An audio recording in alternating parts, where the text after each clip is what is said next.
नमस्कार दोस्तों, welcome you all again to our channel and to a very important topic जिसमें हम कोशिश करेंगे जानने की डिस्ट्रिक्ट मजिस्ट्रेट, कलेक्टर या फिर डिस्ट्रिक्ट ऑफिसर के बारे में।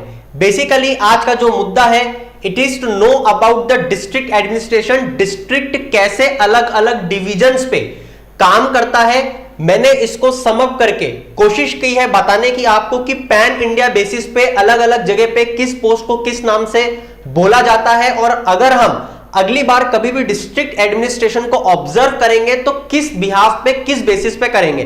तो दोस्तों शुरू करते हैं। सबसे पहले हमेशा याद रखना कि डिस्ट्रिक्ट एडमिनिस्ट्रेशन को आप ओवरऑल 3 तरीके से डिवाइड कर सकते हो। जो सबसे इंपॉर्टेंट पार्ट है वो मिडिल में लिखा हुआ है, जो कि हमारे कौटिल्य जी अर्थशास्त्र में बहुत बोल के गए थे। रेवेन्यू पार्ट जो होता है किसी भी स्टेट का सबसे बड़ा पार्ट होता है, और स्टार्टिंग लेवल जब मैं आपको इसकी हिस्ट्री पढ़ाऊंगा, और अच्छा in our future lectures we will also discuss about the historical perspective कि हमारे कलेक्टर का क्या रोल था हिस्ट्री में, कैसे ये इवॉल्व हुआ, क्या इसके फंक्शंस हैं आज की तारीख में, इन सब पे हम बात करेंगे। तो दोस्तों रेवेन्यू पार्ट जो है किसी भी स्टेट के लिए सबसे इंपॉर्टेंट पार्ट होता है। तो डिस्ट्रिक्ट एडमिनिस्ट्रेशन का सबसे बड़ा डिवीजन, सबसे इंपॉर्टेंट डिवीजन जो है वो होता है revenue administration. End of course कौन हेड करता है इसको? डिस्ट्रिक्ट ऑफिसर या फिर कलेक्टर। नाम ही कलेक्टर है, रेवेन्यू कलेक्ट करना। सेकेंड जो डिवीजन आता है वो आता है लॉ एंड ऑर्डर का, जिसमें कि जब डिस्ट्रिक्ट ऑफिसर अपने फंक्शंस को करते हैं उसको क्या बोलते हो आप? डिस्ट्रिक्ट मजिस्ट्रेट, डीएम साहब। इसी के बाद आता है डिस्ट्रिक्ट ऑफिसर का एक और बहुत ही इंपॉर्टेंट काम जिसको बोला जाता है डेवलपमेंट एडमिनिस्ट्रेशन। ये डेवलपमेंट एडमिनिस्ट्रेशन जिसने भी पंचायती राज के सारे वीडियोस देख लिए हैं वो पहले ही समझ गया होगा, ठीक है, फिर भी मैं इस वीडियो में भी समझा दूंगा। तो चलिए चलते हैं। सबसे पहले आपको समझाता हूं रेवेन्यू एडमिनिस्ट्रेशन कैसे चलता है। जैसा मैंने आपको बताया, डिस्ट्रिक्ट लेवल पे जो रेवेन्यू कलेक्शन की अथॉरिटी और रिस्पॉन्सिबिलिटी दी गई है वो किसको दी गई है? हमारे डिस्ट्रिक्ट ऑफिसर मतलब कि कलेक्टर साहब को। डिस्ट्रिक्ट्स को फर्दर बहुत सारे सब डिविजन्स में बांटा जाता है। डिस्ट्रिक्ट्स को फर्दर किसमें बांटा जाता है? Sub division. और सब डिवीजन को कौन हेड करेगा? सब डिवीजन ऑफिसर या सब डिवीजन मैजिस्ट्रेट, ये हमको याद रखना था। सदर्न स्टेट्स में, इंडिया के सदर्न स्टेट्स में यही सब डिवीजन को जो हेड करता है वहां पे आप इसको सब कलेक्टर भी बोल देते हो, ठीक है। ये डिफरेंस रहता है। देखो दोस्त, हमारे यहां पे डिस्ट्रिक्ट एडमिनिस्ट्रेशन जो है वो किसी भी एक डिस्ट्रिक्ट, किसी भी एक स्टेट के एक डिस्ट्रिक्ट में और दूसरे स्टेट के एक डिस्ट्रिक्ट में बहुत अलग अलग तरीके से हो सकता है। इनफैक्ट मैं आपको यह बताऊं कि एक स्टेट में ही अगर 2 डिस्ट्रिक्ट को ऑब्जर्व किया जाए तो वहां भी आपको डिफरेंस देखने को मिल सकता है। तो इसलिए ध्यान रखना, डिस्ट्रिक्ट को सब डिवीजन, डिस्ट्रिक्ट को किसमें डिवाइड करते हैं? Sub division. हेड कौन करेगा? सब डिवीजन ऑफिसर या सब डिस्ट्रिक्ट सब डिवीजन मैजिस्ट्रेट। वहीं अगर सदर्न स्टेट्स की बात करें तो कौन हेड करेगा? सब कलेक्टर, ठीक है।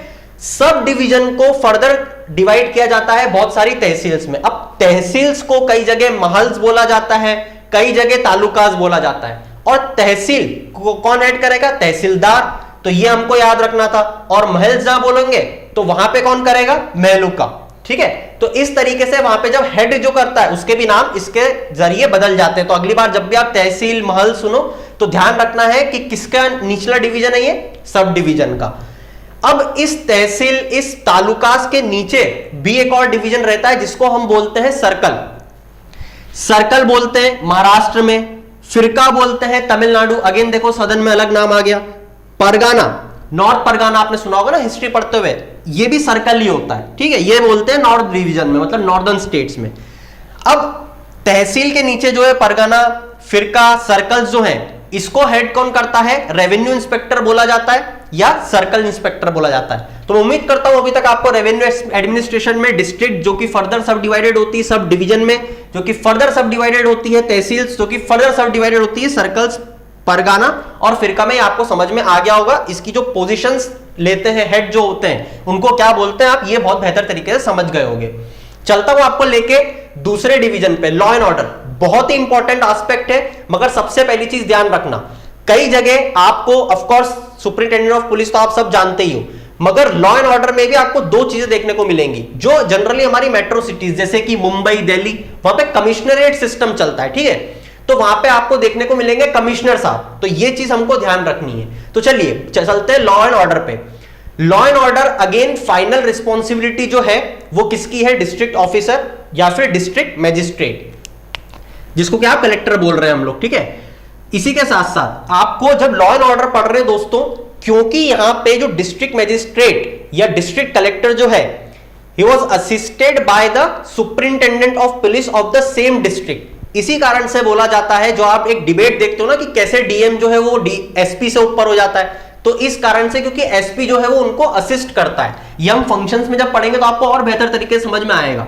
तो जैसे मैंने यहां पे लिखा हुआ है एसपी साहब असिस्ट करेंगे, और एसपी साहब असिस्ट क्यों करेंगे, क्योंकि जो पुलिस फोर्स है उस पुलिस फोर्स को जो हेड करते हैं वो होते हैं एसपी साहब, ठीक है।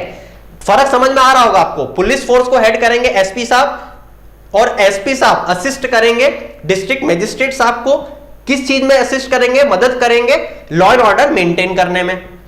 इसी के साथ अब आपका सवाल होगा कि कई जगह हमने सीनियर सुपरिंटेंडेंट ऑफ पुलिस भी सुना है, तो ये क्या होता है। तो दोस्त, जो बड़ी डिस्ट्रिक्ट्स होती हैं कुछ, वहां पे सीनियर सुपरिंटेंडेंट ऑफ पुलिस एक पोस्ट और क्रिएट कर दी जाती है और इसके नीचे एसपी को रख दिया जाता है। यहां पे जो एसपी है, अब ये डिस्ट्रिक्ट मैजिस्ट्रेट को असिस्ट नहीं करेगा, यहां पे अब ये एसपी जो है वो सीनियर सुपरिंटेंडेंट ऑफ पुलिस को असिस्ट करेंगे, और वो फाइनली किसको असिस्ट करेंगे, आप जानते हो, कलेक्टर साहब को। तो यहां पे कैसा डिवीजन होता है, एक बार ये देख लेते हैं। सबसे ऊपर होगा डिस्ट्रिक्ट, जैसा मैंने आपको बताया एसपी साहब और डिस्ट्रिक्ट ऑफिसर जो है वो कैसे मिलकर काम कर रहे हैं।